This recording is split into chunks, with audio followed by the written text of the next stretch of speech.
যে আমি ভারতীয় জনতা পার্টিতে যোগ দিচ্ছি এবং এই যোগদানটা আমি শীঘ্রই করব, সম্ভবত 7 তারিখে।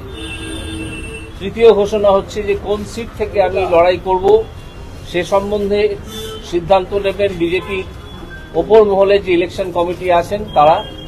এ বিষয়ে আমার এখনো পর্যন্ত কিছু জানা নেই এবং তাদের সিদ্ধান্ত যা হবে সে আমি টিকিট পাই বা না পাই, লড়ি বা না লড়ি, আমি বিজেপিতে আপাতত জয়েন করছি এবং বিজেপির যে কর্মসূচি তাকে রূপায়ণ করার জন্য আমি কাজ করব।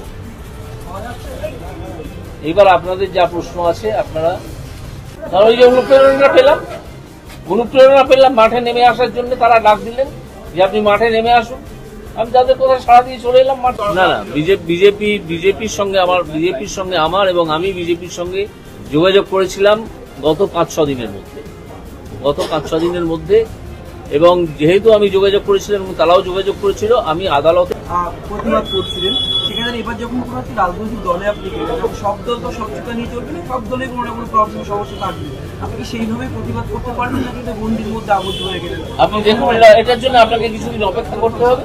আমার কার্যক্রম দেখবেন, আমি নিশ্চয়ই বিজেপির পার্টি লাইন মেনেই চলবো এবং বিজেপি তো বলে দিয়েছে জিরো টলারেন্স টু কারাপশন।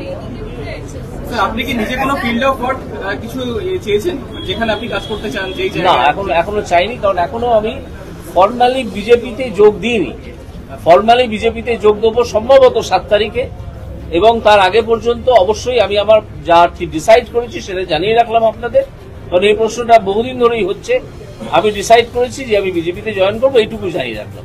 এবার জয়েন করার পর যেখানে তারা আমাকে দায়িত্ব দেবেন আমি সেই কাজগুলো করবো। যদি আপনি কন্টেস্ট করেন কোনো পছন্দের লোকসভা কেন্দ্র? না, কন্টেস্টের প্রশ্ন এখানে আসছে না।